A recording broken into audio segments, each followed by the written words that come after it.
Hey, and welcome to my tiny little space on the internet. I've created this place for myself to document my journey in learning and teaching myself graphic design. And if you're one of those people that are learning and teaching yourself, you're welcome to join.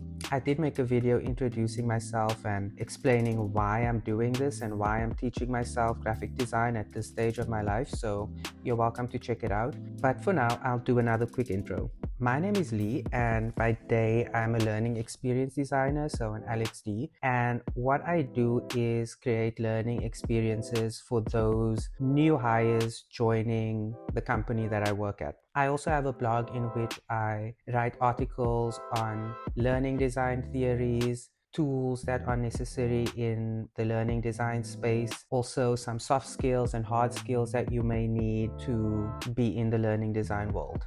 But in my free time, I've decided to teach myself graphic design simply because I think it's really interesting to be able to create posters, ads, business cards. And I think one of my favorite things is watching people create brand identities. I think that's something that I might want to go into at some point. When I started off in learning design, I started off by learning all the theory first before learning the actual design tools. And that kind of helped me shape how I create learning. So I figured, why not do the same with graphic design, learn all the theory and then start learning the tools so that that can help shape what I design eventually. So after watching many YouTube videos, hours and hours of Pinterest, reading books, things on the internet, I discovered that there are actually common graphic design principles. And some sources say there are 5, others say there are 6, others say there are 7, some say there are 9, and then I also read somewhere that there are 12. So I decided to just call them common graphic design principles and start there. I grouped the first few I want to focus on into what I'm calling core visual hierarchy principles.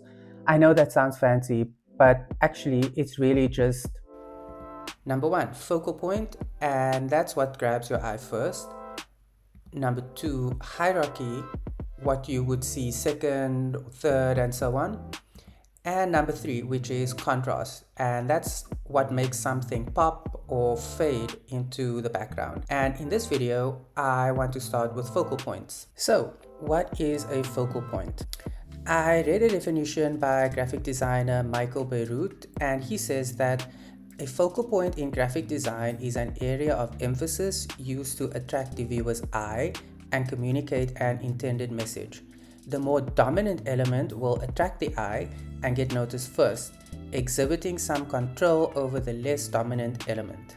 So, in short, a focal point is the part of the design that first grabs your attention. It's the visual anchor, the thing that your eye goes to first. Think of it as like the main character in a movie scene or a hook to your favorite song. It draws you in. So at this point, you may be asking, why do focal points actually matter? Without a focal point, your design can feel confusing or chaotic. A strong focal point helps guide the viewer, and it tells them what to pay attention to, and it also makes your message clearer. Now that I know some of the theory behind focal points, I kind of wanted to see what they look like out in the real world. And I think this example of the website Calendly is quite good in terms of a focal point, because it has the image which is off to the right, but it's big enough for your eye to focus on. And there's a calendar in the middle, so it ties back to the actual website where you can schedule meetings within the calendar. And then also on the left hand side, there's quite big text which draws your eye in, so easily scheduling ahead. And they've also made a head into a different color, which then further emphasizes, being able to schedule a meeting. I've used my Unsplash collection board kind of to show another example of a focal point, and here we have some chess pieces. all of them are the same color except one, so your eye goes directly to the red one, and by doing that you create a focal point. I actually own a copy of this book, but mine has a different cover in terms of the color. I think this one is really cool because it's already having this orange color, which is striking, and then in the last word you have a splash of paint, you know, in place of the U, and I think that already also emphasizes and creates this point that you look at, and it also draws you in.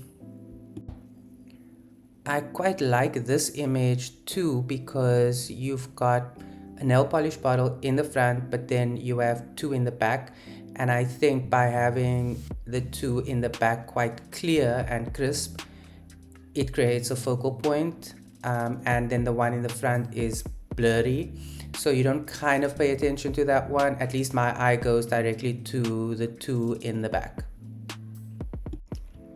And then similarly here, same image, but now the back is blurred and the front bottle is clear and crisp. So now my focus is on the first bottle, which is in the front. Yeah, so I quite like the example of these two in contrast, but you can definitely see how they've created focal points here. And then I think this is another good example of a focal point literally using camera lenses. My eye definitely goes to the bigger circle or the bigger lens, and I think that's where the focus is going to be, and then you start looking at kind of all of the other camera lenses which are smaller or varying in size, but definitely my eye goes to the one in the middle. Okay, so let's get into the good stuff. How do you actually create a focal point? Here are some of the things that I've learned so far. Contrast. Making something different, so big versus small, light versus dark. The eye goes to whatever stands out.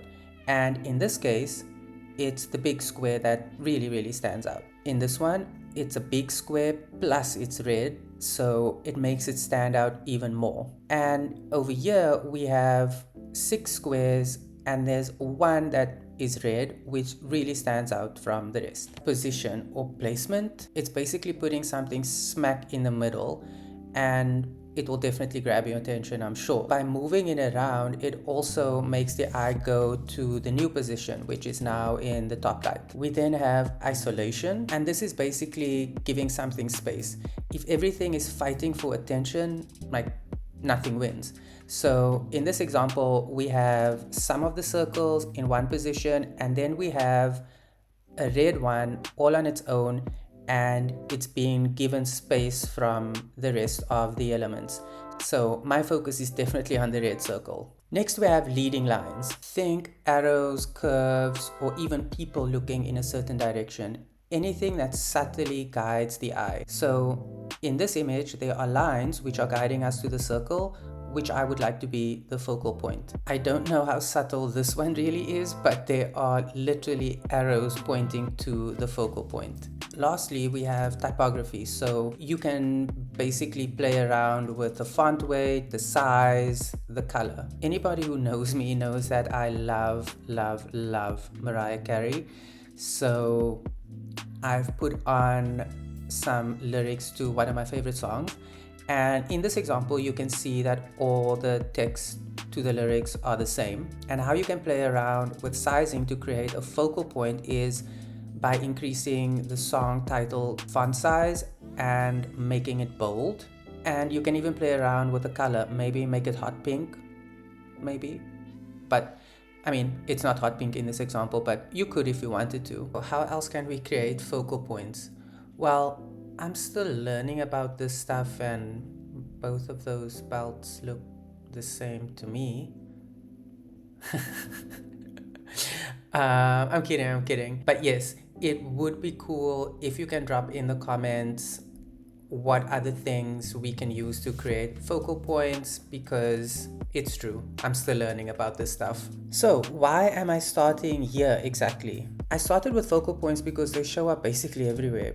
Posters, billboards, Instagram, packaging, And once I started looking out for them and knowing what to look for, I just saw them constantly, and I still see them constantly. And honestly, learning this stuff is already changing how I look at design, and I can't unsee it now. I think that's kind of the point. Well, that's it for now. I've learned quite a lot about focal points so far. I hope you have too, and it was helpful and useful to you. Also, please do write in the comments more ways in which we can create focal points.